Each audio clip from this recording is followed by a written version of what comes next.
Blog Talk Radio. Uh-oh, guess what day it is? Julie. Huh? Julie. Huh? Guess what day it is? Guess what day it is? Guess what day it is? Anybody? Anybody? Mike. Huh? What day is it, Mike? Huh? Woo-hoo! Leslie, guess what today is? Leslie, guess what today is? It's hump day. Hump day! It's hump day. Hump day!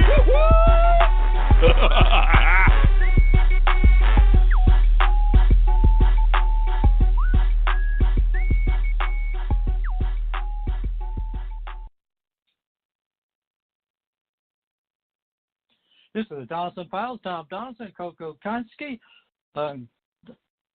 As I am obviously Tom Donelson. I am the chairman of America's PAC. I'm also a research associate for America's Majority Foundation in CoCo.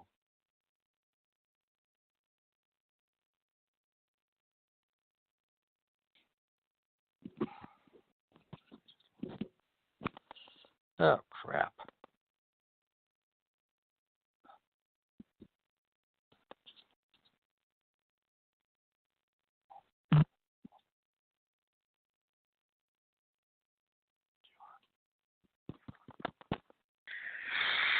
Yeah.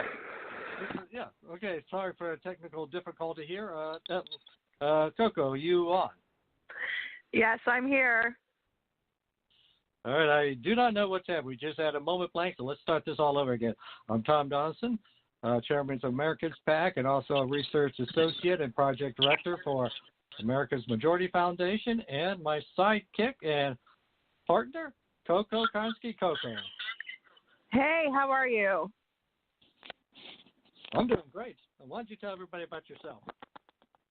Great. Well, so my name is CoCo Konski. I'm a writer for Medium.com. I produce several films, and I currently work in the entertainment industry. So that's me. Well, there we go. We got a lot to talk about. I mean, we had so much. It just seems like over the past 24 hours, a whole lot is popping up, and so we're going to start off with a piece I saw in Red State. I'm going to let you handle this one because I know this will be one of your favorites. Okay. The article starts, Steve King sees himself as kind of like Jesus.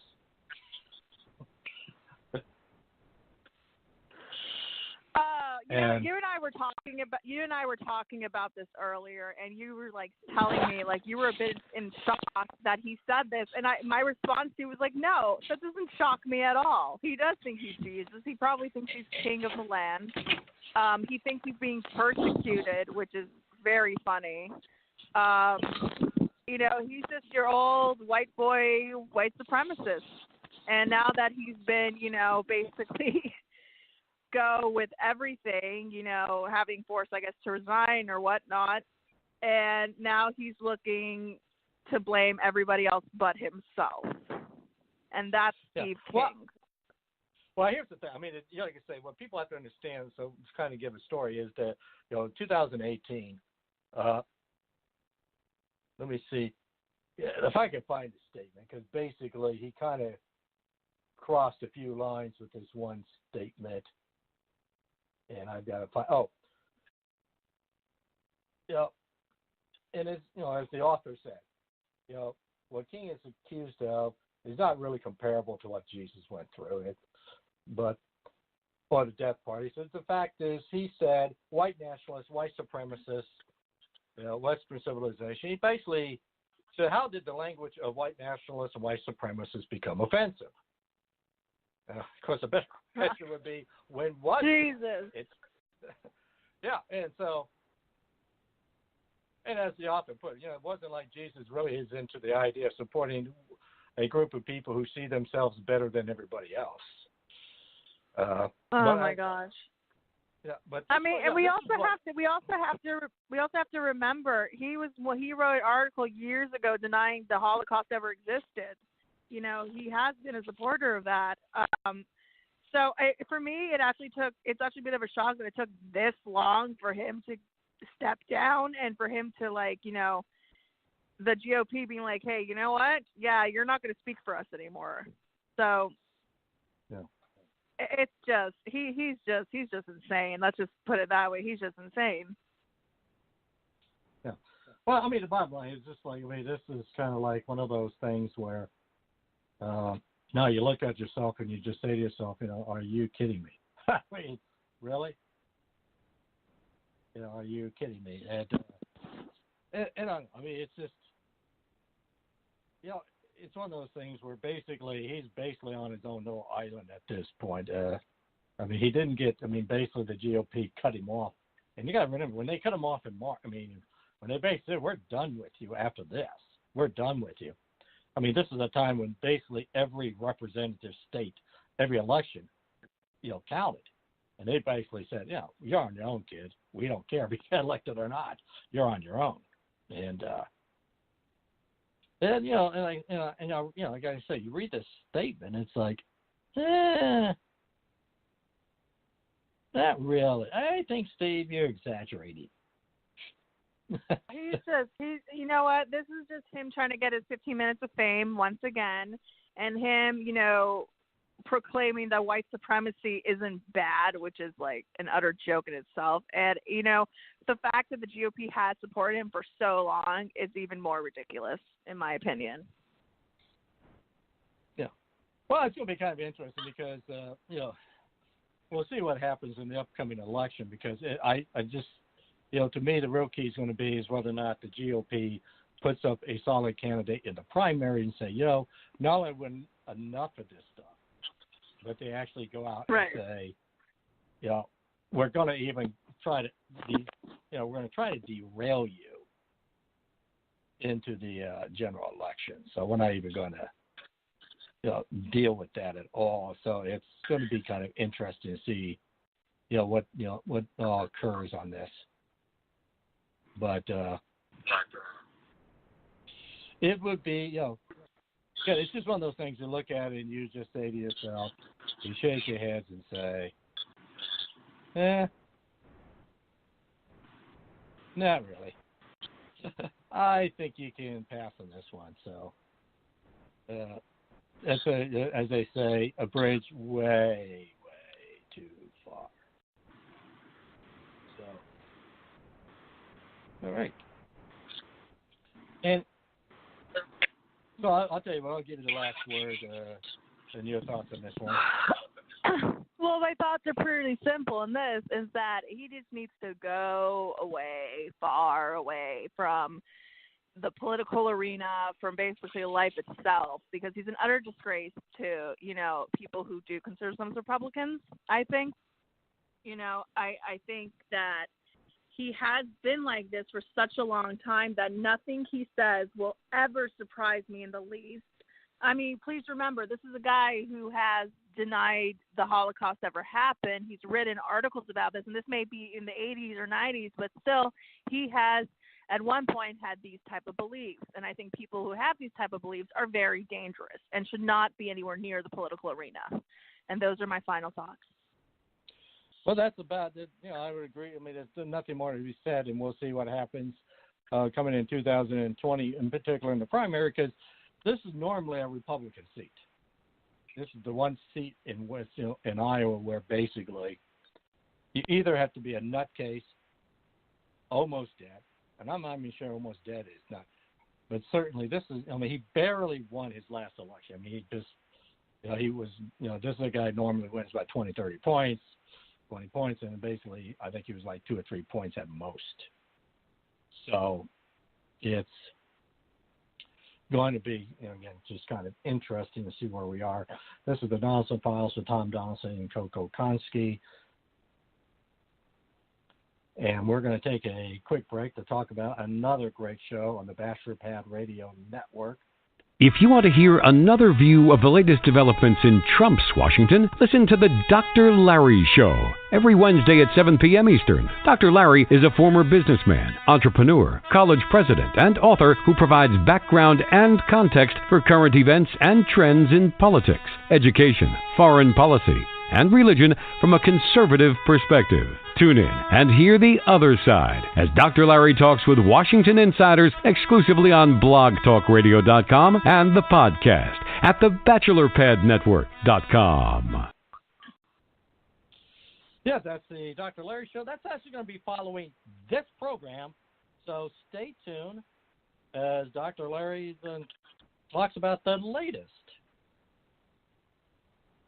in Washington, D.C., and as he's right there outside of Washington, D.C. Here's the other thing is, okay, I'm going to now kind of change gear here because ever so often, the one thing I find, is, and it's like I call them the big three. You got, Omar out of Minnesota. You got, the top of my head, I cannot think of the lady out of Michigan. And then you got, of course, Alexandria out of New York. Ever so often, these, there's that. Let's just say I'm going to use the word embarrassment. You make you kind of wonder maybe they're not quite ready for prime time. But right. I mean, in this case, is she, there's a tweet that came up from, 2017, where she basically, and the way she put it, blasted American forces for killing thousands of Somalians in the Battle of Mogadishu of October 1993. For those people, if you ever see the movie, Black, what was that movie? Black Hawk Down. You know that's the Black story. Hawk Down. Yeah, this was basically the story where essentially what was happening. It was total chaos at that time in Somalia. I mean, basically you had warlords essentially taken over, and in this particular case, they needed to arrest one of the warlords who took. He was basically taking power over what's left of the government and basically hoarding all of the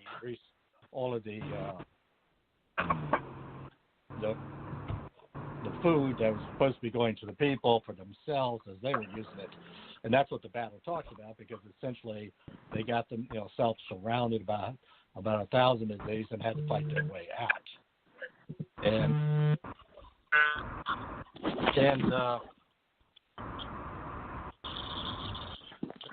And basically, to me, here's the thing that comes into play. And I guess I know we've had this discussion, but I kind of looking at, with Omar riding the same pattern that we saw with Steve King, going into that slight anti-Semitic and in some cases almost slightly anti-American, in which she's hidden for so long before she got elected. But in effect, she basically blasted for killing thousands, and there was a great article that was put in where Kyle Lamb, who was a veteran of this, kind of put it in perspective. And it's in the Federalist. It was in the Federalist. I think people should read this because, in effect, he talks about what went down, and he was saying, in effect, look, and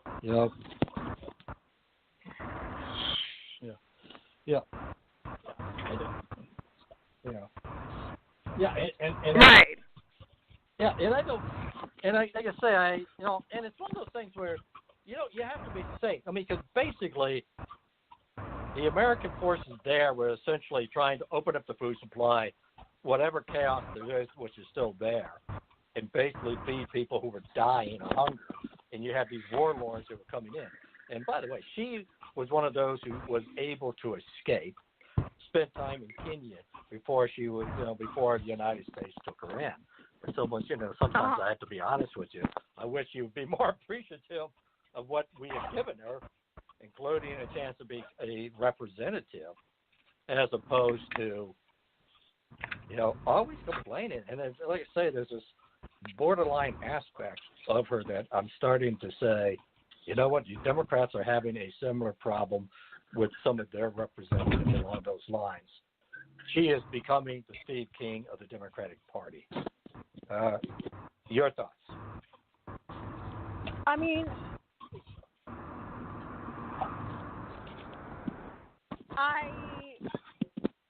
too much about it.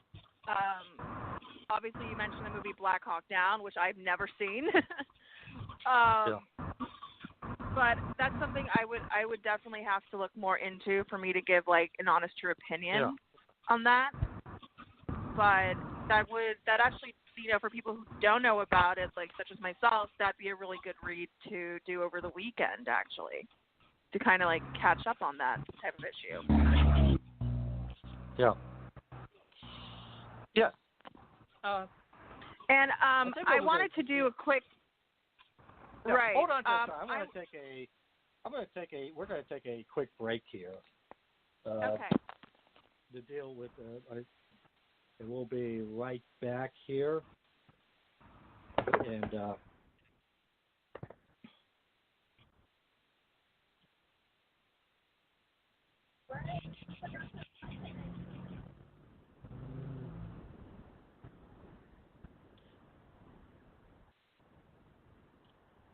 so you'll pardon us for the difficulty here, but we will take a quick break after this.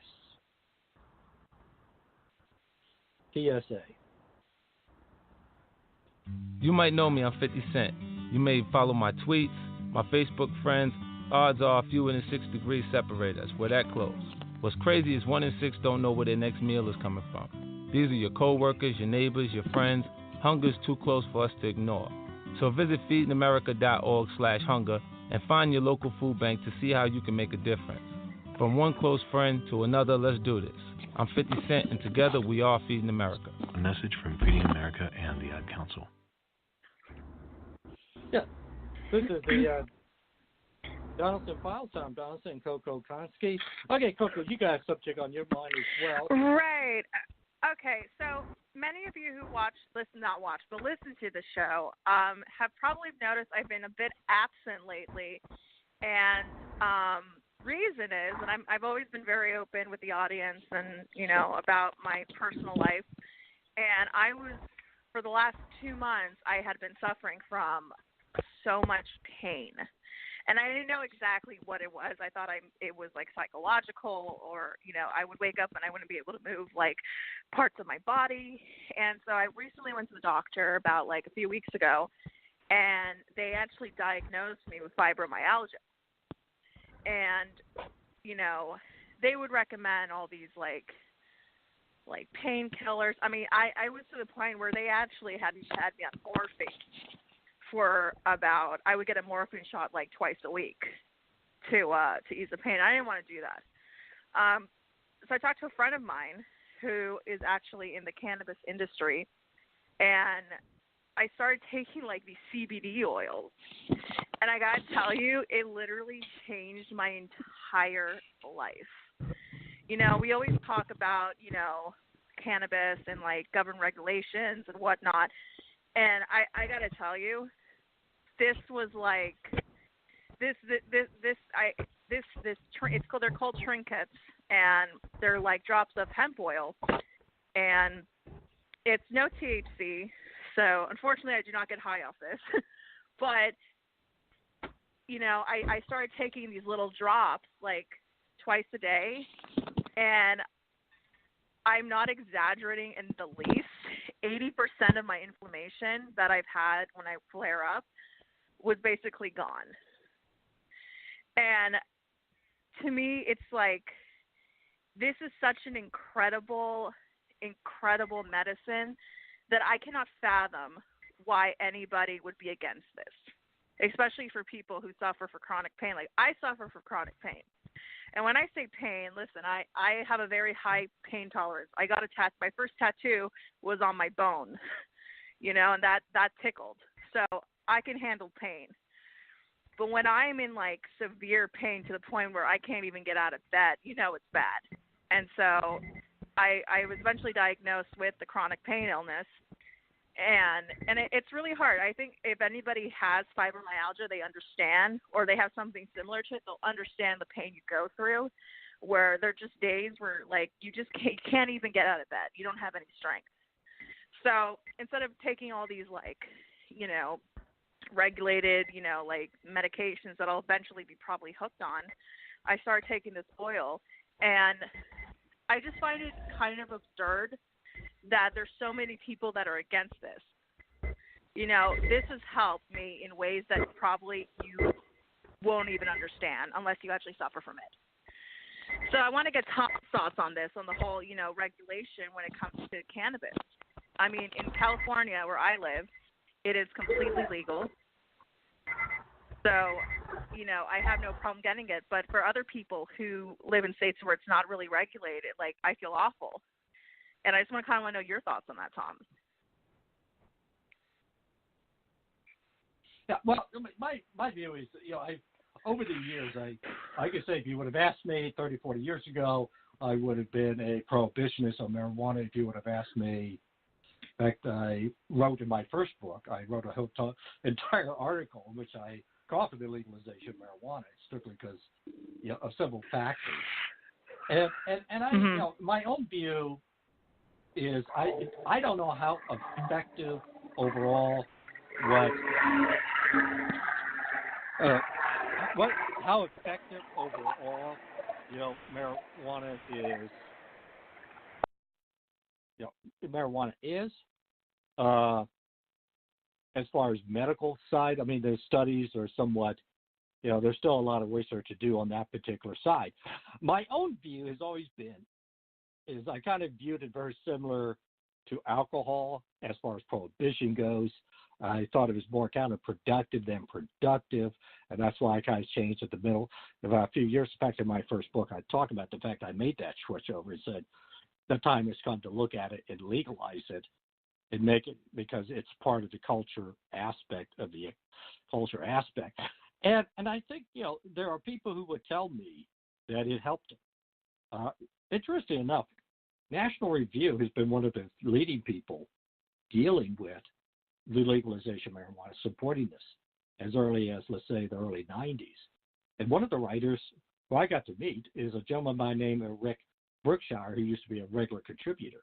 He suffered, he had cancer and went through the chemo, and he basically started using marijuana. And, for medical treatment, and basically, said it helped him get through the chemotherapy. And from that point, he basically became an advocate of the legalization of marijuana. Again,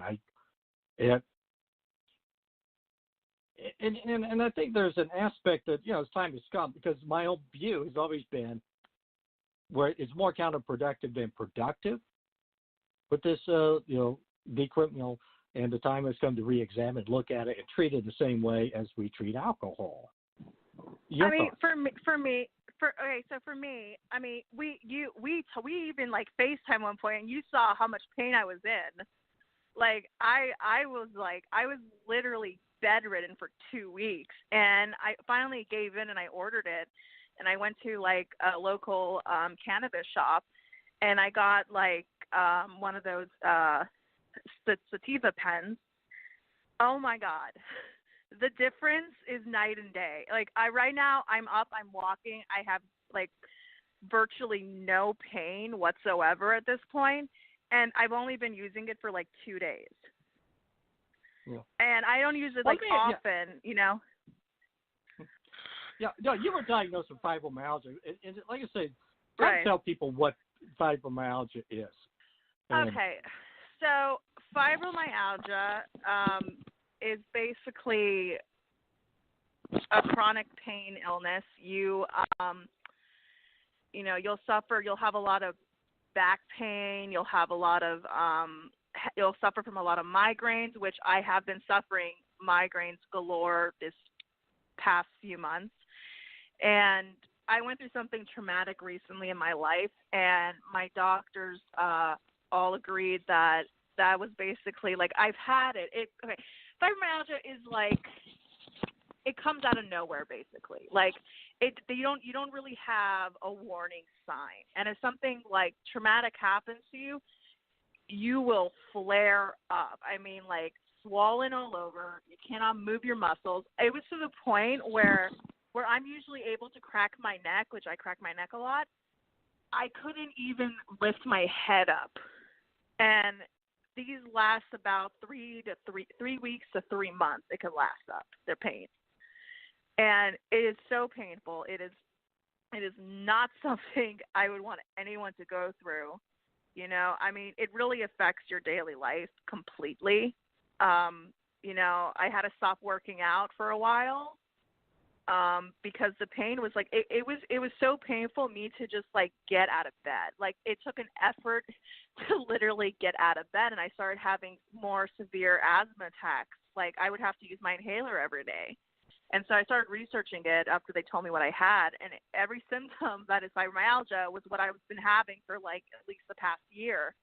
But I never understood why. And so my doctor said, well, if you don't want to do the pills, you don't want to come in every week for a morphine shot, do the CBD oil. And I got to tell you, that literally changed my entire perspective. And I actually am writing an article about it and how it really helps. It's not just, first of all, you don't get high off CBD oil. I'll say that right now. But I also do have the THC pens, which they do have like strong strains of marijuana. But let me tell you something. Like I suffer from insomnia. Taking this, I've been going to bed and waking up like in a normal hour instead of waking up at 2 p.m. It is literally like life-changing. It's better than any morphine I've ever had, better than any pills I have ever taken. It's just very natural, and like I actually can function. And it's like, and I know I sound like I'm PCA right now, PSA or whatever.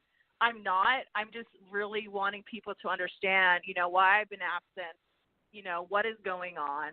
And, if you suffer from any like arthritis or you suffer from anything, pain-related, migraines even, this will literally change your life, as it's changed mine. I'd say, it's because, like I said, I'm not that really. Like I said, I know I was in the pharmaceutical business for years. Right. And so we did. You And I did. You understand. Well, if you're in the you understand how easily you can get hooked on stuff like morphine or opiates. Yeah. Well, it's not. When I first started in the business, I basically sold Imprint with codeine. So I sold a codeine product. They gave me that too. Yeah, so it's you can, and I can understand because I can remember years ago. I mean, some of the pain medications that physicians will put together, for pain, and it's and so certainly, it's how easy it is to get hooked on some of these drugs. It is get completely. Caught up in and what? I agree. It's very easily to get hooked on it because I actually was finding myself. So they gave me these morphine patches, and basically, like whenever I had a little pain, I would slap it on. But I became so used to them that I was putting like 2 or 3 on per sitting, and I realized I was like, whoa, this is really bad. I cannot be doing this. So that's why I turned to the cannabis. And like literally, I have maybe 1 drag of my pen. I put it into my vape. And I'm good. It's like it's night and I'm telling you, it's night and day. Night and day. We have Okay, hold on. We have a caller from Atlanta. Sir, you're on the line with the Donelson Files with Tom Donelson, CoCo, Konski. Oh, okay. Thanks for letting me on. How y'all doing? Hi, good. How are you? I'm good. Yeah, everything CoCo just laid out, is really valuable when people are dealing with this, like from the health aspect. But I think the other side of the conversation has to be had as well, where it's like, okay, look, why wouldn't people have sovereignty of the mind? Like if you choose to, partake in whatever recreational thing, if you're not affecting anybody else, libertarians should be behind this. You should be able to do whatever you want to do. Now, all of this stuff goes back to, the reefer madness and the hysteria of creating an illusion about what these drugs actually do. Caffeine, cigarettes, and alcohol are more addictive than marijuana. This has been scientifically proven. But, just because of all the, the old wives' tales and the things that we believe, it's been really hard to move forward on this stuff. But we definitely have to do better. The idea of incarcerating people and ruining lives over somebody trying to either self-medicate or have a good time, and that's their idea of a good time. It's 20 years from now, it's going to look ridiculous. We're going to look like, some of the old child labor laws back in the day. Like, that's how we're going to look when it comes to our stance on this the past few decades. Yeah, and I actually want to make a point. I want to hold on, Tom. I want to make a point right now. Okay. You know, about a few weeks ago, I saw this video about these cops raiding this cancer patient's hospital room and confiscating his marijuana the doctors have given him. Like, this isn't something that, like, you know, they're rapists that get less time than people who smoke marijuana get locked up. Like, it's just a fact. You know, and it's really sad. And for me, I never really smoked marijuana before. Like, I smoke cigarettes and I smoke vape, whatever. But I never really did that. That wasn't really my thing. And it literally, like, I don't find myself being addicted to it. It's like, okay, I'll have one drag and I'm good. You know, it's not something that I do constantly. But it has helped me with the pain so much that it's like my body was so used to having pain that I don't remember what it was like not to have the pain, basically. And when I started this, I started feeling more like myself. Right. Yeah, I put it to most people like this. I say, look, try marijuana for 2 weeks and then stop and see how your body feels. I think you'll be fine. No withdrawal, anything. Now try to quit sugar for 2 weeks and see how your body feels. Okay? Like, I actually want to. Yeah, I want to talk about that, actually. I just started a keto diet, right? And I did the Whole30. I maybe lasted a week. You would not believe how much sugar there are in things that you would not even think there'd be sugar in. You know, like mustard or, you know, just so it is extremely hard. I don't know anybody that's done the Whole30 challenge that has not, like, they say when you do it, you start getting really angry and you get violent, literally, and it's because of the sugar, that you have zero sugar. And it's because you become violent. You're just like, I need it. And actually, really funny-wise, back in the 20s, there was a silent movie star called Gloria Swanson, and she wrote about how sugar was basically like doing morphine. Like, your body has to have it. If not, it shuts down and you become like a violent person. I experienced that. So I totally agree with that. I think sugar's way more addictive than any nicotine or, you know, marijuana or whatever, or even cocaine at this point. So I'm totally agree. Nobody would try to stop people from having it or think that, you know, this needs to be regulated. No, people understand everything is balanced, and if you don't balance it, things can go badly. But the fact that we don't treat things as way more addictive than we do others, you know, kind of shows how ridiculous it is. But I think we're moving forward on this. I don't think anybody can walk out and have a serious campaign and say, like, this is their thing. They're going to take down California and these places that have legalized it. Like, I don't think anybody, left or right, is trying to run on something like that because they know how unpopular that idea is. And people aren't scared anymore. This is not the reefer madness days where people have these ideas of what these things can do. So, you know, times are changing. It's a good thing. Yeah, if I want to follow up with that, because you got to remember, I'm in my, I'm 65, and I'm part of a generation that grew up with marijuana.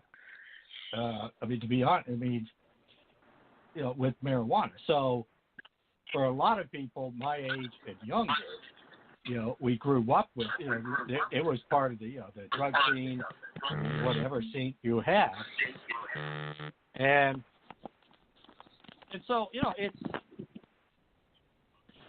So so the point I would make here is that you got a whole generation of people who basically understand the adverse side of the equation, or let's say the high side, and realize, quite frankly, it's not. You have a whole generation of people who used it, who tried it, who've been party to it, and have been a party to it, and so we understand. So in effect, we understand how it's been used, and I could always remember in the 70s. I don't know if you guys ever, you guys remember the movie Reefer Madness, where everybody goes totally psychotic. One of the great comedies of all times. A comedy now, but was taken seriously then and presented as factual information. But I just want to add this last point, if I can. Because because I think this part is really, really important. We got to start to understand that sometimes causation and correlation are not the same thing. So there are people who do some of these drugs, whether it's marijuana, whatever drug you want to name, but they handle their normal functions, like they do their family obligations, their work obligations. Right. This is just a recreational thing that they do.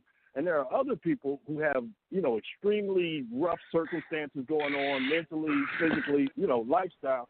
And we assume that the drug is causing the downward spiral and not the actual life that they're living. So then, we make the mistake of treating symptom and not disease. So, like, we got a bad way of dealing with drug addiction because we assume the drug addiction is usually the problem when it's usually somebody trying to maintain with whatever problem we're talking about. I 100% agree with you, and it's really I had friends who've been in rehab, and like I think we all know someone who's been in rehab, especially living in Los Angeles. But I had friends who their parents sent them to rehab for marijuana, and they came out of rehab doing cocaine and doing crack and all this other stuff. And it's like I always laugh when someone says like, "Well, marijuana is the gateway to like harder drugs." I was like, "No, I started the harder drugs before I did marijuana." So at that point, it's just completely mute for me. So there's always going to be somebody who's going to be like, well, it wasn't the same as back in the 60s. It's like, well, nothing is the same back in the 60s. Drugs do change. They do, mix it, whatever. But there are people who can function completely normal. I know people like that I'm very close with who do it recreationally. I'm not talking marijuana or anything like that. But it's very modified, and it's very they go on their normal lives. That's just how it really is, in my perspective. I think the war on drugs is complete BS, first of all. And, after dealing with having so much pain in my body that it was like literally, I literally wanted to die because it was just so unbearable. Like I actually found something that works for me. Yeah. I'm going to follow up on that because basically, my theory's always been, when people talk gateway drugs, well, if you are buying, I'm going to take a lesson from alcohol in the 1920s. When they had prohibition, when you look at the 19 teens, beer and wine were like the number one drinks. What ended up happening is during the prohibition era, people went to the harder, more potent alcohol drinks. Why? Well, they were costing the same. The prohibition raised the prices of all of the beers and all of the various alcohol, so they basically were going to go ahead and pay for the more expensive. I mean, they're going to pay for the alcohol that's going to give you the more punch.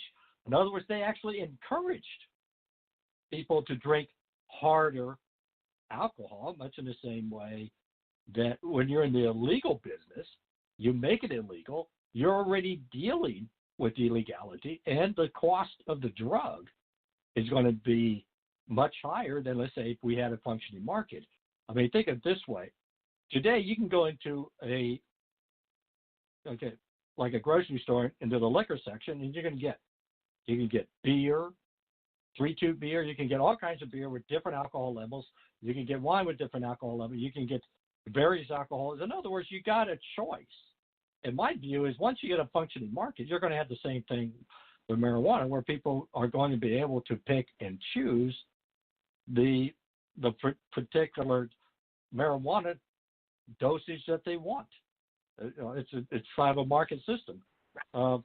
Your thoughts? CoCo. Go ahead. We'll get to CoCo, then we'll have our guests follow up real quick on that. Right. Well, like, here's the thing, like living in LA, it was one of the first states, or one of the few states to actually like get it legalized. And like literally, I could walk into a cannabis shop and be like, which is what I did, and told them about, what pain and they were so helpful, and they're like, okay, well, you need this, you don't need that, and this is how much you're supposed to take. And for me, that was just such a life-changing experience that I would never be against anybody trying to do, whether they want to do recreational or if they actually like have severe pain and want to maintain it. Like, I'm not the type of person to judge others and tell them, like, well, no, that's wrong, even though I'm doing the same thing, then I become the biggest hypocrite of them all. So I've always been, I feel cocaine should be legalized. I don't see a problem in modification, and I don't see a problem with people doing recreationally. I just don't.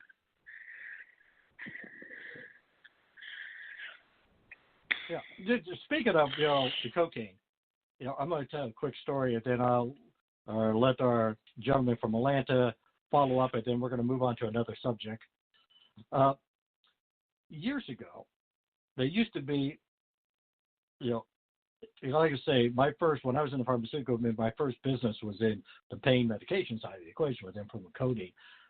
And a lot of hospitals put together what they call a Brompton cocktail, which is a bunch of narcotics. It was basically for cancer patients who had to deal with pain. And one of the items they put in there was cocaine, and they found to have this combination to be very effective at controlling pain and allowing these patients to have some function with their life. Okay, our friend from Atlanta, I'm going to let you follow up, and then we're going to move on to another subject. Well, I mean, you guys pretty much said everything. There's really not much to add. Like I said, though, I think we just need to understand that most of the fear-mongering around this stuff actually makes it harder to have a real constructive conversation and actually set good policy, because people are walking in with really, really bad information about these things. And as CoCo was just talking about, it doesn't really matter what the drug is. It's about the dosage and whether that person is addicted or not. Functional people who use recreational drugs and handle all their obligations, that's the norm. We just don't know it because they won't tell you. But the people who can't hide it and we can see it, then we assume it's the drug when it's actually usually, their life and them trying to self-medicate to get past it. But, there's a huge difference between users and addicts, and the addicts are the ones who need help.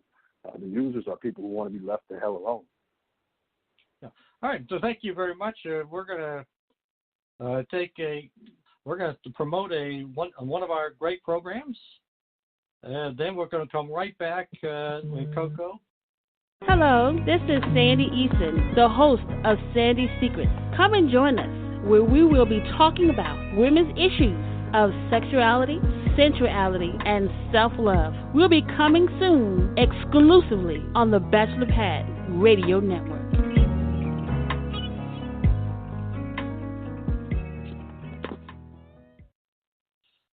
Yes. Sandy's Secrets. Keep listening to this network and also some of the other great programs on the Bachelor Pad Radio Network. Following our show is going to be the Dr. Larry Show. No, actually, yeah, the Dr. Larry Show. And then, so we got some really great programming and on the Bachelor Pad Radio Network. We also have a great sports program, Locker Talk. On Friday, 9 a.m. Great show as well. And, of course, we can't forget, the man himself, L.A. Bachelor, or the Bachelor Pad, every Tuesday that follows our show, and then Thursday, 6 to 8 Eastern Time as well. Great programming across the board with great talk from all sides of the point of view. So the Bachelor Pad Radio the Bachelor Pad Radio Network I'm Tom Donelson and CoCo Konski. And okay, quick, CoCo, you just you wanted to do a quick conversation about the measles outbreak in LA. Oh God. Okay, yeah. So, we about vaccinations and all that on the show, and so a friend of mine actually just pointed out to me. He texts me, he's like, hey, Los Angeles has a measles outbreak. And it's like, why not? Why not? I mean, we've had a typhoid outbreak. We've had measles. We've had, polio apparently is coming back to fashion. It's just becoming so absurd, and if you don't vaccinate your children, then keep them at home away from other children. And the other point I've been also trying to make about this situation is, it's not just because worried about your children, But those children who are sick in hospitals, like an example I'm going to say, I just read a case on this 7-year-old boy who was battling leukemia, and there was an unvaccinated kid brought into the hospital, and he caught he basically caught the measles. And because when a child is going through chemotherapy or any kind of other, terrible disease, they don't get the same vaccines as a healthy person would, because they would literally shut down their body. And that's one of the points I've been trying to make, is that it's not just for your kids, but for the kids who are sick in the hospital fighting for their lives. That also can be affected by this. Tom, your thoughts?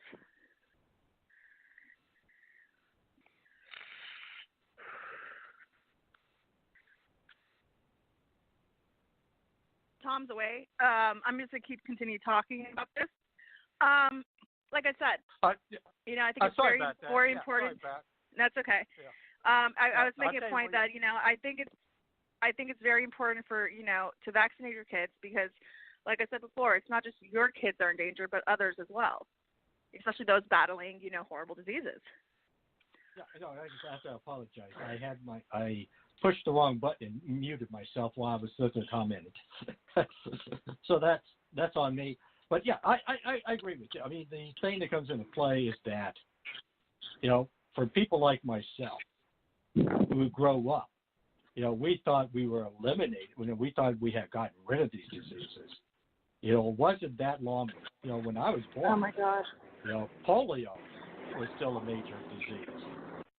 In fact, my father-in-law, had polio. He was in the military, and that's how, and he got polio, and then he had to basically be, obviously discharged. And so, I mean, he had to live with the effect of that. And today, I mean, it's almost like we are coming back to this. But right, and I just want to make a really quick point. I just read the article really quickly, and if you are going to Glendale, forget it. Apparently, it's where these are the two big factors of where the measles outbreak have occurred. UCLA, a library very close to UCLA, so that'd be Westwood for you guys, and Glendale, which is where I frequent a lot. Apparently, there was some measles outbreaks in some restaurants. So there's something to think about. This isn't just affecting where, Los Angeles is huge. It's a huge state.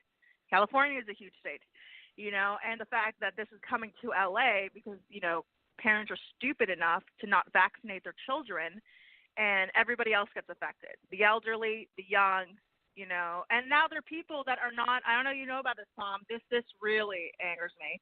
People are now choosing not to vaccinate their pets because of fear of autism. And I am not making that up. That is not Viennian. That was an actual article that I read. Well, I have no comments on that statement because I really can't think. When I heard that, I literally banged my head against the wall, which may have caused my migraine. But, I mean, you're not going to vaccinate your pets now? Hello, it's mandatory. Your dog will die if he does not get his rabies vaccine. He does not get his, rubella. These are vaccines dogs need to live. It's like when those people feed their dog vegan food. Like, if you're vegan, okay, cool. I mean, I was vegan for a while. But dogs need meat. They need some sort of protein to live. So it goes from children to animals, and everybody's basically affected in this whole damn measles outbreak. And the fact that it's so close to me, literally, it's like, Glendale's maybe 5 miles away from me. That scares me, to be honest. Yeah, absolutely. And I agree with you. I mean, this is like one of those things. Like I say, for those of us who grew up, under the and grew up with this, and we were at the, my generation was at that beginning of the immunization. I can, and it wasn't, like I say, I wasn't that far removed from the iron lungs, I mean, to be honest with you. So, yeah, there are diseases that can be easily prevented and should be prevented. So, that's it. Now, what we're going to do is conclude here because you have got an article coming up, and I want you to kind of talk about the. So, once you talk about that. So I actually have 2 articles coming out because I'm kind of a busy bee. One of them is if you guys love horror movies, and I mean love them. I'm not talking about your more mainstream horror movies. I'm talking about movies that you never knew really existed, from everything from Asian horror to Thailand horror to, German horror. So I did about a whole week of watching at least 3 horror movies per day, and I accumulated a list and of ones that will actually scare you. And I know when you read an article, you're like, oh, these are terrifying from BuzzFeed or whatever, and they're actually not. You watch them and you're just like, really? They recommended this? So for me, it's very hard to actually scare me when it comes to horror because I love it so much. But I found some pretty decent scare horror movies that actually did keep me up at night, which is like rare. So that's one of the articles that's coming up.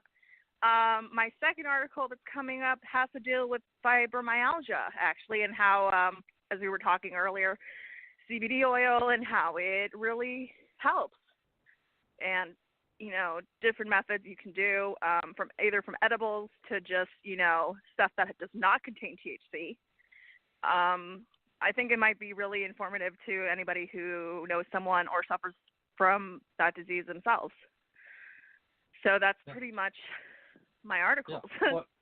Well, let me talk about the first one because obviously we just pretty much deal with the last one, the first, in the beginning of the show. But okay, kind of when you say about horror flicks, and let me ask you, what in your mind makes a good horror flick? What keeps you up late at night? Well, okay, and then we all know there's different types of horrors that you can either it's supernatural, or when it comes to possessions, or you're just really into that really cheesy haunted house. It really depends what kind of horror movies you're into. Are you into torture horror movies? Well, like for me, torture doesn't scare me. It really doesn't. Like I've watched the most torturous, basically torture porn, as most people call it, and that it literally does not keep me awake at night. I'm like, I literally put that to go to sleep. But things that scare me is more supernatural, more, not quite possession, but like ghosts and, hauntings, and because I have experienced some of that stuff myself. So to me, that's more in depth of what I'm really into. So I guess it really depends on your type of horror. Like I said, there's millions of types of horror. It's not just like molded into one. Now, when is this article going to be coming out, the one on horror? So I was editing last night. And I ended up like falling asleep horribly. So it should be available tomorrow. And you'll be the first person to see it, Tom, I promise you. It's basically a top 10 of movies that have really kept me up at night. And I want to also like include none of them are American. So these are pretty much foreign films. But if you don't have a problem reading subtitles, then you're going to get scared out of your mind. I'm telling you. I'll name one example that I put on my list called Circus, which is an Asian horror film. And it's about 2 hours. And it is heavy duty. If you're into the whole incest, it has everything from incest to, suicide to murder to, it's just a crazy movie. It came out in 2005, and it is something. I gotta tell you. So this is the kind of movie that you'll sit down with your parents with and say, "Hey, let's watch this." No, God, no. Well, okay, I'll give you a synopsis of this movie, and I'll let the listeners decide whether they want to watch it or not. Basically, little girl watches her parents have sex, and the father sees it. He's a principal at her high school and ends up basically having an incestuous relationship with her and the mother. And there's a few scenes, including a violin case, that's pretty haunting. I feel it's like one of those movies you can watch once and you're going to be like, okay. And I know a lot of people have asked me, have I included a Serbian film in that? No, I have not. It is not scary. It is pretty depraved. And I actually, funny story, I was walking and I was talking to someone. They were majoring in film. And I was like, oh, so you've seen a Serbian film? And they're like, they literally looked at me like I had 3 heads. They literally told me only a disgusting person would want to watch that. I'm like, yep, guess I'm disgusting. It made for a very awkward line for getting coffee, I'll tell you that. But, no, I did not include that in my list. If you guys want to watch it, watch it. It's just as sick and depraved as people have said. You know, it's not something for the faint of heart. It will make Hostel look like a Disney movie. So watch at your own risk.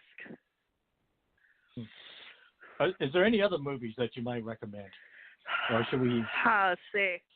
Well, I mean, there's a ton of movies that, like, I mean, you know, obviously you're going to start with the good ones like Ju-on and, like, Ringu, which are, like, the original Ring and the original The Grudge.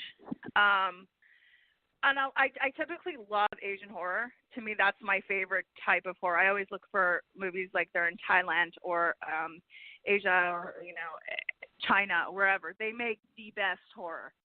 And if you want something kind of a glimpse, but you're not sure how you're going to handle it, there's a movie called Reincarnation, and it is in Japanese, and it was part of Horror Fest from 2007's Best Pick. So if you want to start out light, I recommend that. But for me, I like the heavy duty, you know, full-on decapitation. It's probably why I'm really into Game of Thrones at this moment. That's just how person I am. I love watching that stuff. So judge away.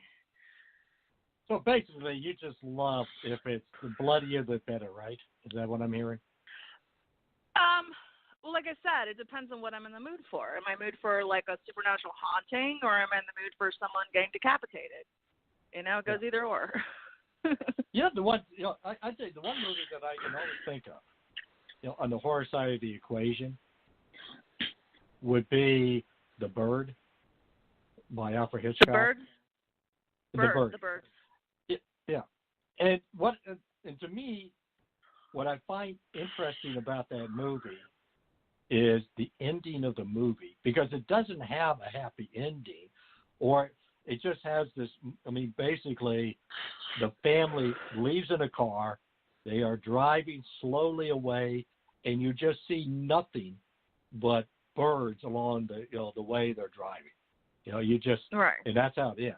I mean, it's just, I mean, it doesn't leave you with a, you know, a feeling, oh, this thing is going to be okay, as opposed to, oh, maybe it won't be okay. And right. So. Well, like, you know, I mean, yeah. there's types of horror movies, but for me, I like being so scared that, like, I don't know what to do with myself. That I'm so scared that I have to turn on Scooby-Doo to calm down. That's how I love being scared. I love going to the Universal Studios haunted mazes every Halloween, because I love being scared. I think that's a really thing. People like to be scared, and I think when you have a really good scary movie, yeah. You know, here's the thing. I mean, did you ever remember the original Outer Limits? Of course. Yes. Yeah. There was one episode that I'll never forget. It was the Zainty Misfits. Mm-hmm. And essentially, I don't know if you ever. Essentially, what it was, you know, this planet. Basically, the living creatures are ants with human faces, and of course, and they're fairly good size ants. And you know the old thing, how strong and powerful ants are. And so you basically had ants probably the size of a small puppy. Oh, don't tell me that. Don't tell me. No, I don't tell me that. You know what? I have a phobia of ants. That's my number one phobia is ants. Oh, okay. Well, it does have a. Well, I'll tell you what the ending. I'll get very brief to the ending. The ending was very simple. They get out of this mess. They kill. You know, they are able to. The humans are able to save themselves, and then they get this message from the planet Zany and said, "Well, thank you very much for dealing with our prison population. we figured since you're a bunch of bloodthirsty people, you could execute them for us. And that was the end. Oh, God. Was this the 60s version or the 90s? This is the 60s version. Okay, because I remember the 90s. I grew up in the 90s one. I grew up in the 90s. Yeah. Also, so yeah. Yeah. So what's that music in the background there? That's not me. Oh. I guess it's time's up for our show. Yes, I guess so, because I know the Dr. Larry Show is following us. So. All right. We'll see you next week. We'll see you next week. This is Donelson Files with Tom Donelson, CoCo, Konski, and we're going to be followed by the Dr. Larry Show.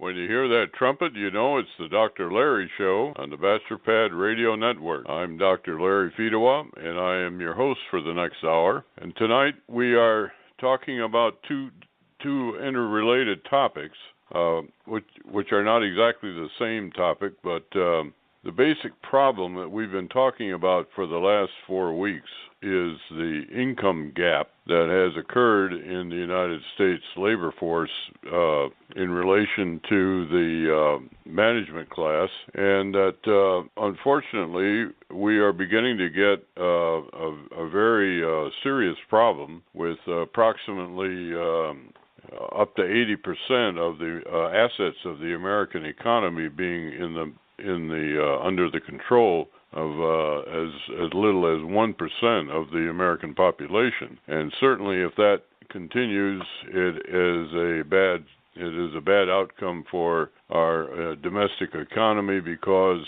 the domestic economy, the GDP, depends principally on at least 2/3 of it on consumer activity. And if the consumers don't have the money to spend on the goods that make up most of the economy, then obviously we're starting to talk about a contraction of the economy, and we are into recessions and possibly even worse. So that's the basic issue, and we're going to I want to make the point at the beginning here that I personally have a long background of working with organized labor, and my reason for talking about this particular topic in this session is because the Supreme Court decision last week of Jansen versus ASME, which is the American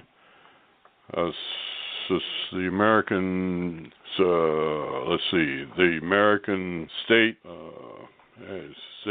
county, and anyway, the Public Workers of America. And the decision was that they no longer can require that non-union members pay union dues if they are in a union shop. And I felt that this is a good outcome, frankly, because it makes the union, it gives the union, that gets them back on the track of what they should be doing, which is that they should be, they're at the attention of the labor movement in this American Federation of State, County, and Municipal Workers. The reason for a labor union is that the labor union is supposed to take care of the working people of the country, and what they've been doing since in the last generation or so, they've gotten away from since they won basically most of the things that they worked so hard for in the 30s, 40s, 50s, and 60s.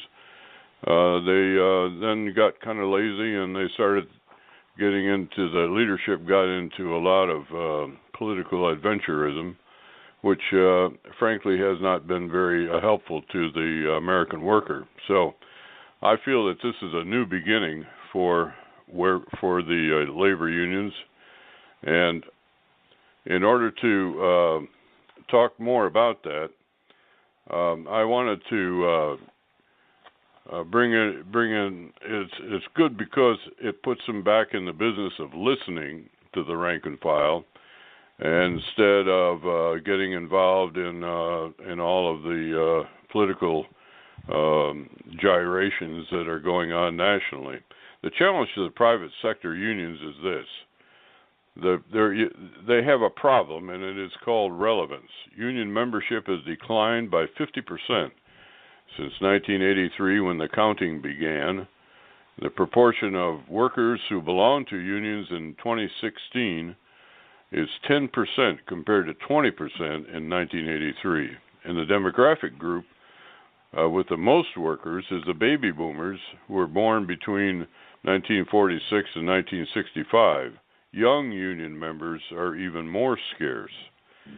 Why the decline? Lack of a cause? Not hardly.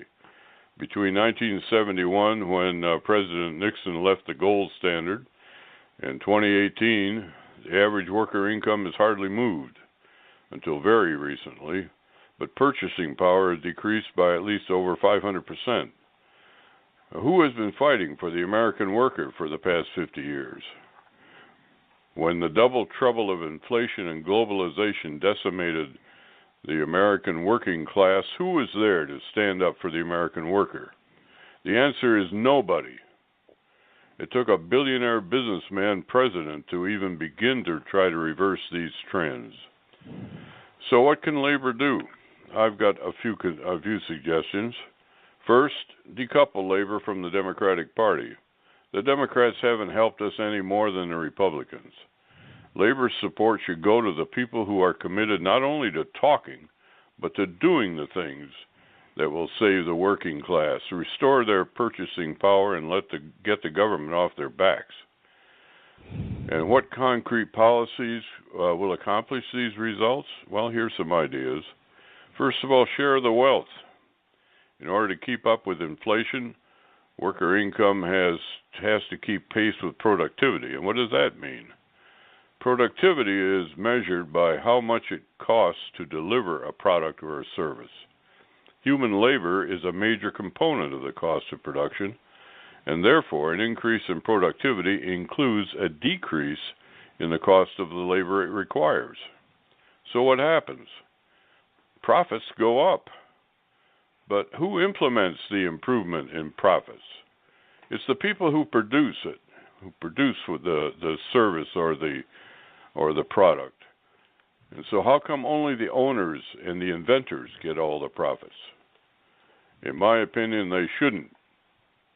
Who is going to stop them? Who is going to stand up to them and make them surrender a fair share of these profits to the workers? The answer? Labor. Who else knows how to do this? Who else has 150 years of experience and influence and public presence? Only labor.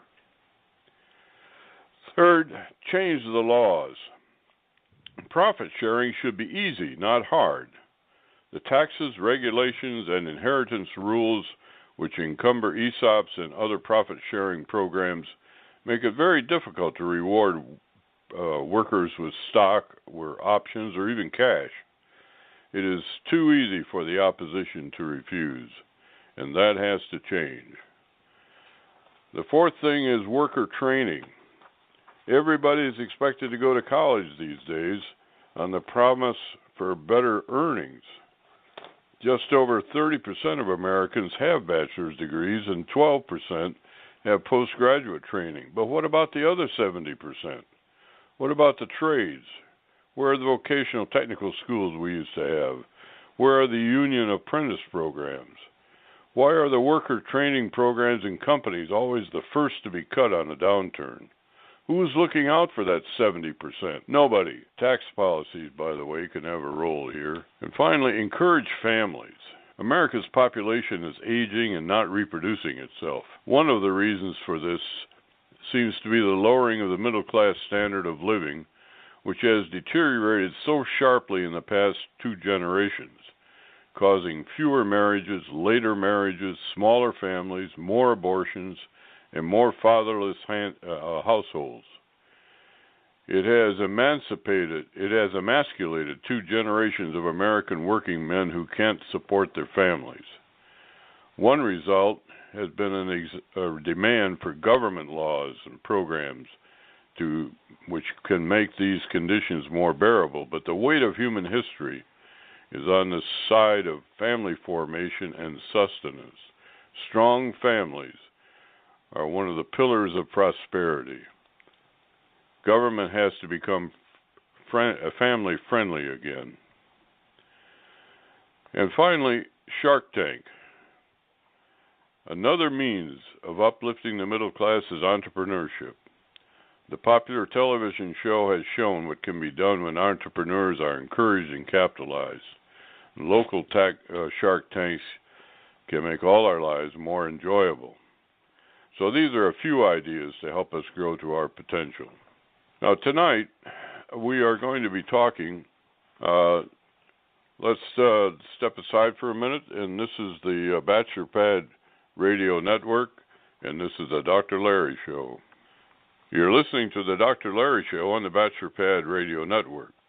We are talking tonight about one of the aspects of how we could possibly, or one of the components anyway, of trying to bridge this gap between the very rich and the rest of us.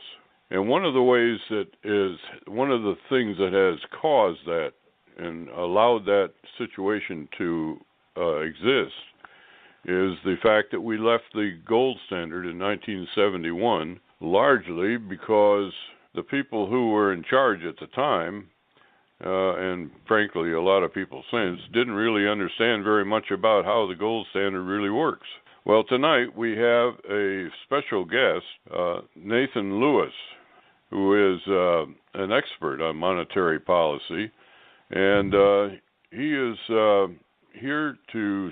We'd like to start by asking Nathan to talk a little bit about his own background, and then we want him to make the case for the gold standard so that you and I can understand it. Are you ready, Nathan? I'm here, ready to go. Well, first of all, could you tell our audience a little bit about your background so they understand who's talking? Sure. My work background is firstly in financial journalism. I worked for Dow Jones in Japan some time ago, and I got involved in the asset management world, Wall Street. I was a macro analyst for institutional investors, and then I helped run money for hedge funds. And throughout this time, I was writing books. I started writing my first book in 2000. It came out in 2007. And now I'm up to my fourth. The most recent one is The Magic Formula, which just came out basically last month. And the first 3 books were all about the gold standard, so we really have a lot to say about that, and we'll get into it tonight. Well, your book, The Magic Formula, is available on Amazon, I presume? Yep, hardcover, softcover, and Kindle versions are on Amazon and bookstores and so forth. So, I'm John Doe, and I don't know too much about economics, but I do know that my paycheck isn't getting any bigger, and it hasn't in a long time. So I'd like to know more about the gold standard and why that might be a good part of the solution to my problem. Right. Well, I think it is an important part of what we should do going forward to have a much more successful society for the broad mass of Americans, and also to explain what's happened to us in the last 50 years or so. And so the latest book is called The Magic Formula, and the Magic Formula is real simple. It's got 4 words. It's low taxes and stable money. And it's very simple to understand. If you don't have a strong economy, you've got nothing, right?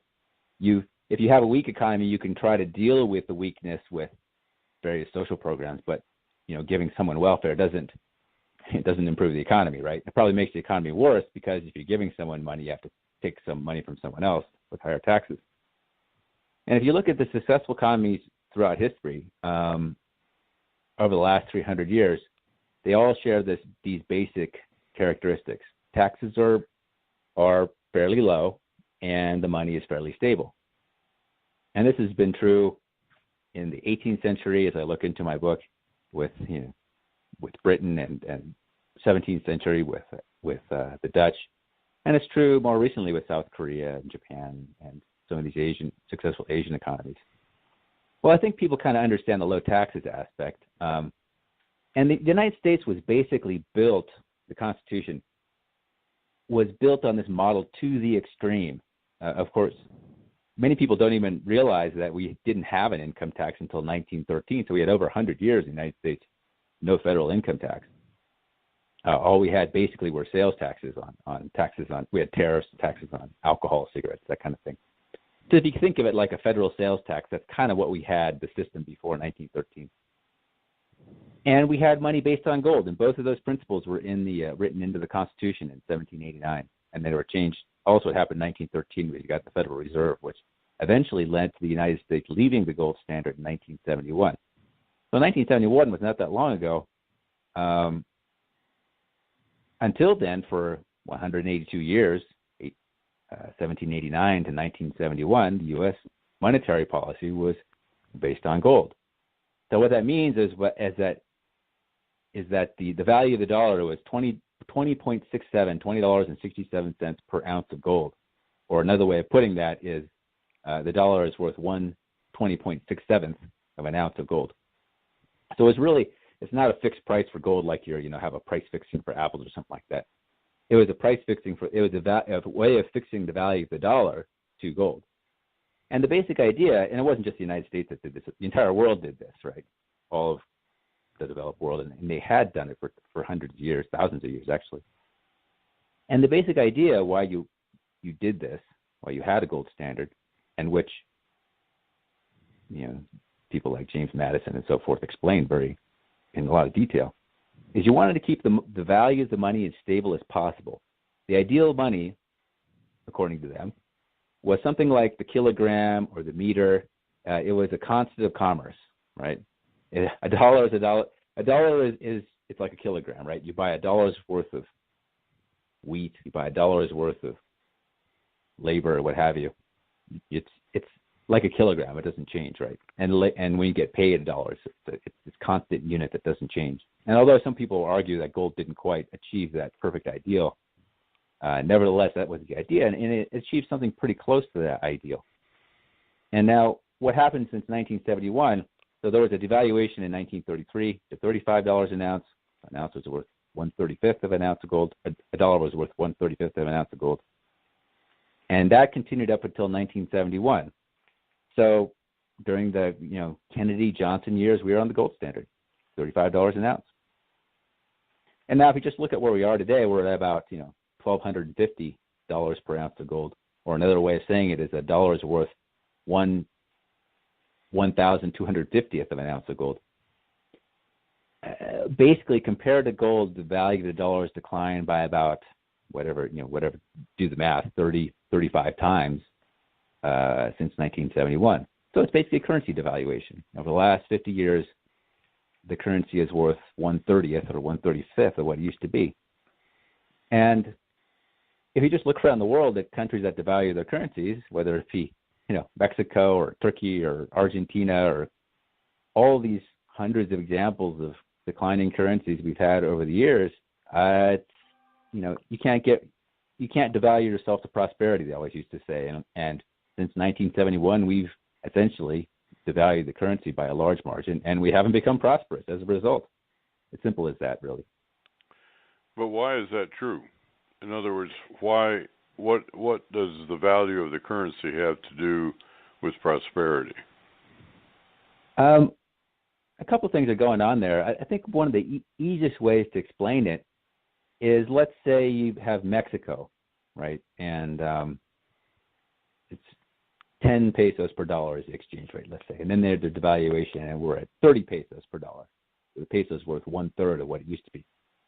Well, what happens is the effective wage of Mexicans has just fallen to 1/3 of what it used to be, right? In terms of purchasing power. Yeah, in terms of the real value of the wage. The purchasing power actually doesn't change right away because prices haven't risen in Mexico yet, but over time they will. But if you think of a decline in currency as simply reducing your wage by that much, well then the nominal wage has to rise just to get back to where you were, right? And now there can be some seemingly positive benefits from this because when Mexican labor is really cheap, then maybe people build factories in Mexico to take advantage of that or something. But the white Mexican worker doesn't, they don't get paid very much, and consequently, they have all the difficulties of low wages. And that's kind of what's happened to us in the United States, I think. There's another aspect of it too, and people have always said this. Going back to Nicholas Copernicus used to talk about this in the 16th century. If you were to change the weight of the kilogram, for example, or if you were to change the length of the hour, if you were to change the length of the meter, and this kind of thing, chaotically, the way our floating currencies go up and down in value, it becomes very hard to do business, right? You're trying to communicate. Well, I want 10 kilograms of beef. Well, no one really knows how much 10 kilograms is anymore because the weight of the kilogram keeps changing, right? You put in an order for 10 kilograms of beef, and you're not really sure how much you're going to get back, right? Kind of thing. You can kind of just imagine how commerce would be disrupted if the weights and measures were unstable and constantly changing. Well, a similar sort of thing happens when your money is unstable and constantly changing. Money is the way we cooperate in the market economy, right? No one produces their own food by going out in the backyard and growing stuff the way they used to. Incredibly complex system of essentially cooperation that we engage in, so we could go to the supermarket and get oranges in the middle of winter and all this sort of thing. And all of those systems of cooperation become deranged, they used to say. I call it monetary distortion, where you could just kind of simply understand that if people are not able to work together in a rational way, then they're not going to be as productive, right? And so the economies tend to stagnate as a result. The way I explained it was that if you have I thought of it in terms of purchasing power. Mm-hmm. If you have a stable currency, then no matter how many people come into the marketplace, they all have the dollar. A dollar will buy exactly so much. Now, the prices might go up and down based upon supply and demand, but everybody has the same situation. There's no differentiation between my purchasing power as a laboring man and the millionaire's purchasing power. The only difference is how many of those dollars we have. But at least if we go out and buy the same, there's only so many things that even he can buy. He only has, how many cars can he drive or how many suits can he own? So the amount of consumer purchasing that the very rich would do is relatively not that much different from what an ordinary family would do. The difference is that when you have inflation, he can go out, he has a lot of those dollars, and he can spend, he can get his amount to, he can get his trousseau, let's say, and so can I, but then he has a lot of money left over, and he, for the most part, puts that into passive income. And therefore, if my wage stays the same, and my purchasing power keeps going down, then my ability to maintain my standard of living decreases proportionately. And I want to take a quick break here, and this is the Bachelor Pad Radio Network and the Dr. Larry Show. You're listening to the Dr. Larry Show on the Bachelor Pad Radio Network, and we're talking to one of the world's experts on the gold standard, Mr. Nathan Lewis, whose latest book is The Magic Formula, available on Amazon in hardback and softback and no-back. So we're talking now about why is a stable a monetary system of value and why is it related to the fact that we have such a gap in wealth developing in the United States. So Nathan, you can see where I'm going on this, and I'm. What do you think? Am I on the right track, or how would you critique or rephrase what I'm saying? I basically agree. I think maybe there's too much focus on the wealthy, the very wealthy. Every society has wealthy people. Sure. When the U.S. society was at its most successful in the 60s, there are plenty of wealthy people. If you go to the poorest countries in the world, you go to Haiti, there are wealthy people in Haiti. If you went to Soviet Russia in 1975, there were people who were effectively wealthy, right? They had giant mansions and stuff. So every society has wealthy people. The question is really what the mass of society, right? It's how do we get the mass of American people to become more wealthy? So you have so everyone's getting better and better off, because that was the rule for the 180 years up until 1970, right? The United States always had wealthy people. George Washington was wealthy, but throughout that entire period, the middle class was doing better and better and better and better and better, right? For the most part. And then we have this something that never happened before in American history. Where after 1970 everything stagnates, or for the main the middle 70% gets worse essentially, and that sort of broad rise which everyone had enjoyed for so long stops. Because even in the Great Depression, after if you go from the Great Depression, 1935, to let's say 1960, it's only 25 years. Things had improved enormously, right? But now we're at 50 years basically since 1969, and things are kind of technology gets better, but otherwise things are not that great. So it's really about you're never going to get anywhere by having a poor society where you make the wealthy people poorer, right? For one thing, it's just not going to work. You need to make the entire society more wealthy, and that's through. Yeah, but how do you do that? I mean, isn't that the key to the issue? Yes, exactly.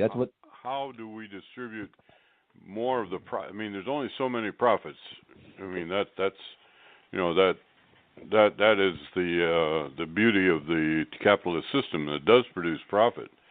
And what people are saying when they are trying to advocate socialism is they basically say, okay, we got a wealth gap here, and the only way to solve it is for the government to step in and take money away from the profits. Part of the profits that are going to the very wealthy now, we'll take that in the way of taxes, and then we'll redistribute it to the people that don't have as much money. And frankly, as we all know, once you start down that path, you eventually go broke, because there's no way the government is ever efficient enough to maintain the level of prosperity that the private sector can do. So we don't want to do that, but how do we do it? Then my point is, the only way that I can think of is to say, okay, as I'm a labor union, and my goal has been to get benefits of health care and pension and a sort of a minimum wage, but that has in an inflationary environment that doesn't help much. So let's talk about getting a greater part of the profits going to some of the people who are actually working to make those profits, and that becomes then the new workers' rights. And it is. You say, well, how do we decide what's right and what isn't? Well, what's right and what isn't is a matter of negotiation. It always has been. So I mean, that's the only thing I can really think of that would allow us to keep the government out of this distribution and yet still make it happen. I think there are a couple things I would point to. One is there's something that is kind of odd that's been going on recently, which is the profit margin of corporations has been very wide. So profit margin is just the percent of the sales, the revenues that ends up as corporate profit. And for many decades, it was around 6%, which is not very large, right? You're not going to, even if you took all the profits from, you'd only get 6%. It's not that, you wouldn't get that much. But what has happened over the last 20 years or so is that it's risen to about 12 or 13%, and it's kind of stayed there. And this has really never happened before in U.S. history. And the question is, it's going to continue to happen, though, because what is happening is the labor-saving technologies are coming more and more into play. Well, there's always been labor-saving technologies since the cotton gin of 1790. Well, actually, it's just, I would say there's very little change in these things, but so these corporate profit should be mean reverting. Mean reverting means that once corporations make a large profit, there's capital becomes invested in industry, and there's more competition, and the profit margins decline. Right. Yeah. So one of the things that has happened is somehow, in a somewhat unprecedented way, we've kind of sustained somewhat oddly wide profit margins. So they're about twice as large as they had been in the past. And some people have, there was a book by Jonathan Tepper called The Myth of Capitalism. Jonathan Tepper is like a very much free market guy, but he's saying that, well, how do we try to explain this? And he said there's a lot more monopolism and cartelism. Cartelism is when you have multiple companies that sort of agree to make a monopoly, right? Right. And kicking out, avoiding competition. More monopolism and cartelism now than there has been in the past. So this is actually, monopolism and cartelism is against free market principles. You want to have a situation where no one can have a monopoly. There's always someone who comes in and competes, and no one can maintain a cartel. And for the most part, it's hard to maintain a monopoly or cartel, which is why it hasn't historically.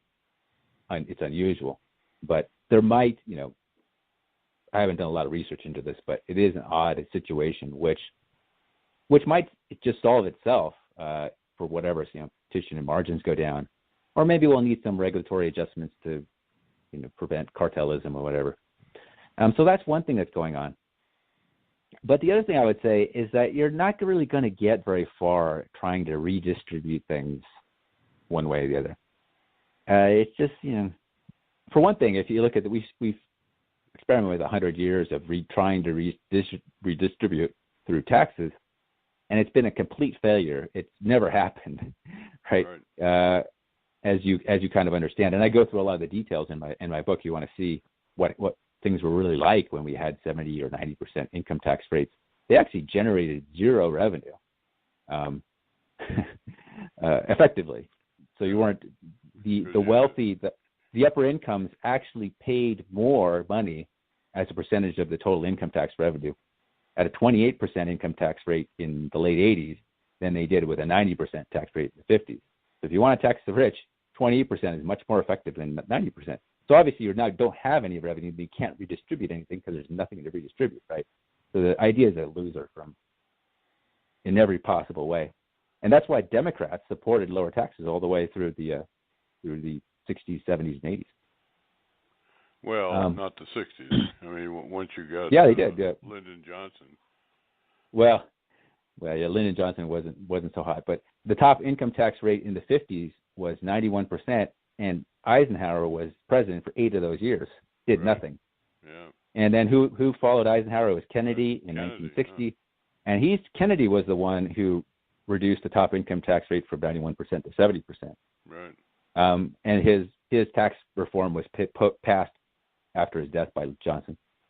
The next big change was in the 80s. 1981, the top income tax rate went from 70% to 50%, the first Reagan tax cut.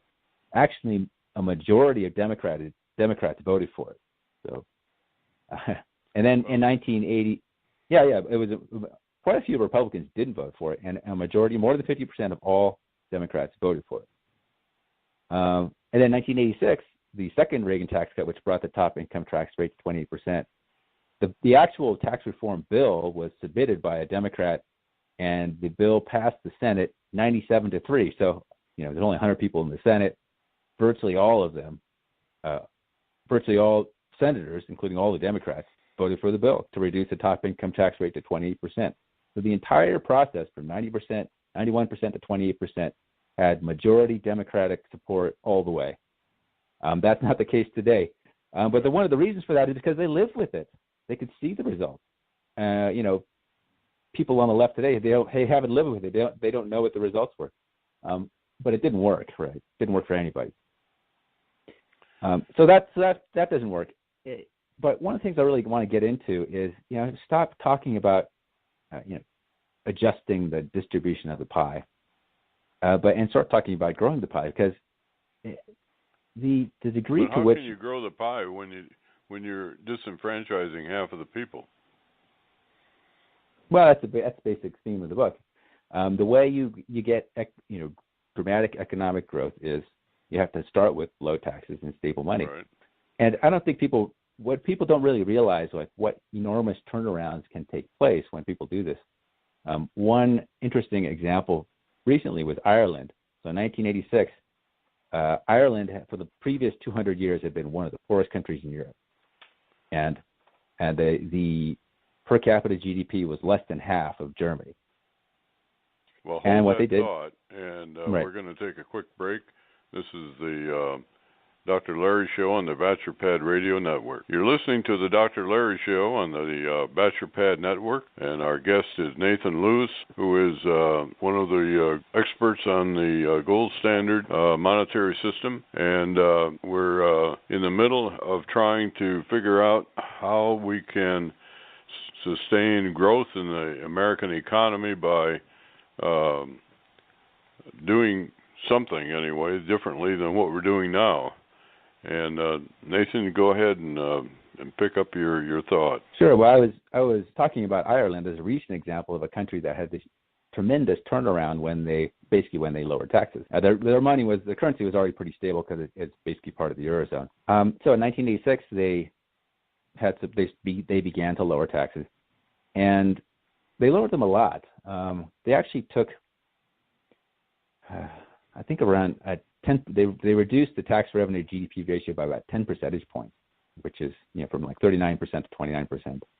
And they had huge reductions in income taxes, VAT, payroll taxes. Everything came down. Became one of the lowest tax countries in Europe, which is still not saying very much. But they ended up with by the early 2000s, they had a 12.5% corporate tax rate. They still do. So obviously all the businesses want to go there. And what happens when all the businesses want to go into a certain country? Well, they want to hire a lot of people, right? And in 1986, their per capita GDP was less than half in Germany. By 2000, which is only 14 years, their per capita GDP had exceeded Germany. So now, and they became from one of the poorest countries in Europe to one of the wealthiest in just 14 years. When you talk about growth and stuff, these aren't little things. They're giant. They can be giant improvements. And that gets to your question of, well, what do you do with labor saving devices and all that stuff? Well, that's been a constant element of capitalism since the Industrial Revolution, which is 1780s. And the answer, and so, for example, I think at 1900, 40% of the U.S. population was involved in farming. and today it's 2%, and that's largely because of mechanization, right? Right. People used to use horses and plows still in 1900, and of course that's all different now. Well, what happened to the 38% of the population that stopped farming because of labor-saving devices on the farm? Well, they got went into some other industry. So instead of, if you have two people necessary for farming, and then you get a tractor, so you only need one person. Well, you have one person that's free, and that one person can then produce new goods and services. They can produce smartphones. And now you have an economy with farming and smartphones. And that's how you get economic growth, right? You just had farming, now you have two products. Well, yeah, but the problem is you have to have the creation of the business that makes smartphones. Because otherwise you have one guy who's farming and one guy who's unemployed, right? Yeah, but that's so you don't want that. You need business creation. It's exactly what's happened. Right. And in the emerging markets, they used to call this the bicycle economy, because as they started to grow, they had to have more growth to take up all the new population that was freed up from the previous growth, right? Once you go to Indonesia, and you build a road, but everyone has a shovel, and then you get some guy with two guys with a bulldozer and a power shovel, and then you've got 98 people who are unemployed, right? Now you have to create new business. The bicycle economy is you have to keep pedaling or the bicycle falls over. So then you need new business for all these unemployed people, or people who could potentially be unemployed. So you have to have people creating, manufacturing. Now you're getting electronics manufacturing, and now you're building, have modern construction. You're replacing kind of this small scale construction with that may large be a diminishing value, though. It seems like we used to have, before we had telephones, we had to get on a horse and go someplace if we wanted to talk to somebody. Right. And because we had the horse, then we had to have the buggy, and then we had to have a lot of people that trained the horses and built the buggies and so on. And now we pick up a telephone, and that has fewer human beings that are actually being employed or being necessary to facilitate the use of that communication network. But eventually, if you keep on developing labor-saving devices, which we have been phenomenally successful at, you're also going to be always the thought was eventually you start creating more leisure time for the people, because as a whole you don't have to spend as much time in human labor. And frankly, I think we've really come to that in at least in the U.S. and in a lot of the developed world. People now have time to do other things besides just work in order to survive. But that also means if you don't have to, if you don't even have not only the necessity but even the opportunity to be working 90 hours a week, and you're only working 35 hours a week because that's all that's required in order to get done what has to be done, then that extra 65 or 55% of the what used to be human effort it still has a monetary value. And if you just say, well, we're only cutting back on the people that are working the 35 hours, and the rest of the people that invent the stuff and in the supply chain, I mean, it seems to me that in the supply chain, every part of the supply chain really ought to have a piece of the profits, and of course they do, but it's a very disproportionate system at the present time. And I don't know exactly. People talk about value-added taxes and so on, but I'd like to keep the government out of it. But I just don't like the idea that if we are really ultimately successful in producing a minimum human labor, very robust economy, that we don't have the distribution of wealth to maintain it. I guess I think you can. It's getting a little too complicated, but anyway. I think you can kind of see the process I'm talking about in some of the statistics on employment, and we always see is that most of the employment is from small businesses, and there's a real simple reason for this is because when you're a really big business, your growth tends to be in line with the economy as a whole, right? If your top 5 companies are 80% of the whatever steel industry, the steel industry can't. Maybe that's not a good example. The electric power industry can't grow much more than the economy as a whole, right? Because it's already so big, right? You can't. The economy is growing 5%. You can't just grow 50% if you're already really big. So the top line, the revenue growth is not getting that much, or the unit sales is not getting that, doesn't have a lot of growth for a really big, S&P 500 kind of company. And so, but inevitably over time, if you just do, every S&P 500 company is looking to reduce costs and to find little efficiencies. So they find a way to produce this, slowly growing output with fewer and fewer people, right? Just little marginal improvements here and there. And so what you see in this statistics is, well, they tend to be kind of little. Example. I mean, I was involved in bringing computers into the federal government at one point, and it had an enormous effect. But it seems like the value of the guy who knows how to operate that computer, even though he doesn't take as much time to do it as they used to take when they had to write it out by hand, the value of his knowledge now and the labor that he does do the value has to be increased. Otherwise, he's working less, making less, and he becomes poorer and poorer. Oh, well, like I say, when you look at the big business is always losing employees because it finds a way to create roughly the same output or a slightly growing output with less and less labor. That's greater productivity. Statistics, and so where do all these, where do all population growth and so forth? Where is everybody going to get a job? Well, they're going to the small business, right? And all businesses start small. And all the job growth is in small businesses. And some of the small businesses get really big, and some of them stay small, and that's fine too. It doesn't matter.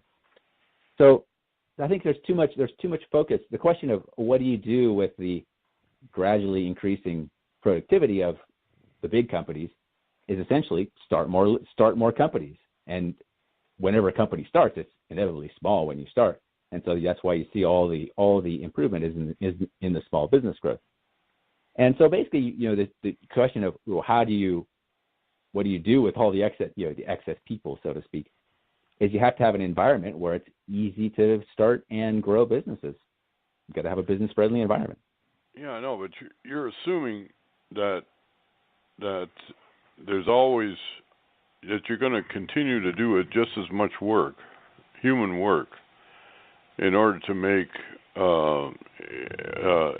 this new business as you did in the old business, and I don't see how that. I don't think that. It doesn't seem to me that is a limitless equation, because eventually, what we're talking about is less human labor is required in order to sustain the society. And well, that's what I'm saying. You're talking about sustaining. The big businesses are sustaining, right? It's and you're right. The big businesses need less and less labor to sustain, and the economy in general needs less and less labor to sustain. Yeah, that's why you have to. That's why you have to have growth. You have to have new businesses, not sustaining but adding. You've got 10 people that got kicked out of a big business because they're no longer necessary to produce the product of the big business. Those 10 people, you could be sitting around unemployed and collect unemployment checks in a bad economy where job growth and job creation and investment and all these things are difficult. Or you have an economy where business establishing businesses, growing business, and investment, all these things is relatively easy. And those 10 people then become productive in a whole new endeavor. And that's why, if you just think about what's good for business, it's very obvious: stable money, low taxes, moderate regulation, et cetera, et cetera. You've heard these all before. But that has been the answer to the question for the last 200 years. What happens when the spinning machine? What happens when the spinning machine? You got 100 people spinning on hand looms, and then you have the steam-powered spinning machine where one person can do the work of 100. What happened to those 99 people? Well, eventually, what did happen is they all started new. Not entrepreneurs, but they got involved in new industries. The new industries are what? They did, yeah. And we had high unemployment. We had low wages. In other words, how would you explain the wealth gap that has occurred in the last 50 years? Well, I mentioned the corporate increase in corporate margins, but that's not 50 years. That's really just the last 15 or so. And I think eventually that'll be mean reverting. There's the big macro stuff. Money has become unstable, and like I said, right, a decline in currency value basically means a reduction in the real value of your wages. You make people poorer and poorer and poorer. Well, you can't get wealthy by making people poor, right?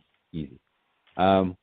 Taxes are, there's issues with taxes. We're not too bad in the United States, but nevertheless, if you just look at the tax revenue, GDP today is higher than it was in the 60s, even though the rates are lower. So there's issues like that. Income tax rates are lower today than they were in the past, but payroll taxes are much higher, right? Pay 15% plus in payroll taxes than they used to pay, 7 or 8% in those days. So there's all these issues related to macroeconomic policy and business. There's all these regulations now, and I think there's also a real issue with the fact that the American worker now has to compete with the rest of the world, which was not so true in the 50s and 60s. And basically, this adds up to immigration. I think immigration is an issue. I think Trump's got the right idea there, and the reality of the modern world of trade. And I'm more of a supporter I'm much more of a supporter of relatively free trade than I am of open immigration. But nevertheless, the fact that the American worker has to compete with 1 billion people in China who are now integrated into the market economy, while in the 60s they were all behind the Iron Curtain, right? Is definitely an issue. So I think that's something that is sort of historical in nature, right? I'm not sure that tariffs or something is the way to deal with it. But given that we do have that challenge, which we didn't have so much in the past, we have to be all the more active on our other things that we can control to make up for it. And that is to make the United States a really powerful investment environment through low taxes and stable money. We're actually not doing too bad with the stable money stuff right now. But I think that if we were to have, tax reform, very, pro-economy, pro-businessy tax reforms, like, the Steve Forbes flat tax type plans that we've talked about for a couple decades now, it would be great. You would go out and all these people who are unemployed and underemployed, they're working in jobs which are really far below their capability, would be resolved because you'd have all this capital then being invested in new businesses, which would need all this, would absorb all this labor, and wages would go up. If you look at what makes people productive, in large part it's capital, it's investment. So if you don't have any capital, you don't get the productivity, right?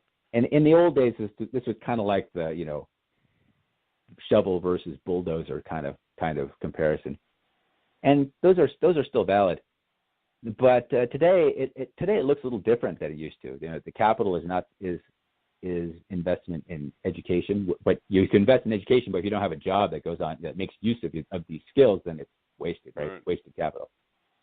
But it's education plus whatever kind of company makes use of that education. I don't know what it might be, so company that does engineering for medical products or something like that, makes use of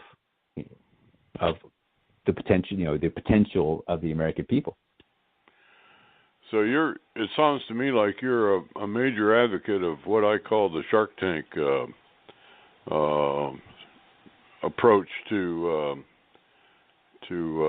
increasing the economy, in addition to the lower taxes. But now, when you say stable economy, I mean stable monetary policy or stable right.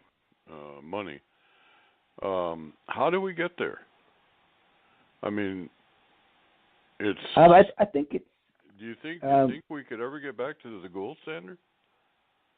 Well, there's a lot of talk about the sort of political path and that stuff. I think we can. I think that the basic path is, first you have to just recognize what you're trying to achieve, right? Yes. The gold standard is just a means to an end, right? It's not some golden calf to pray to by itself.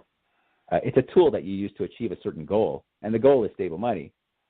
This idea of a currency, of a money that is unchanging, sort of like a kilogram is unchanging, and sort of like a meter is unchanging, and these analogies I made before. And this is very different than the common macroeconomic manipulation framework that most sort of academics use today, where they say, "Oh, we have unemployment problem. Let's monkey with the currency, right? Let's change the weight of the kilogram. Let's change the weight of the meter, the length of the meter, to fool people into thinking that things are different than they really are, and then they'll go hire people, or to create a competitive advantage or fool around with interest rates." And it's all smoke and mirrors, right? It's all economic manipulation.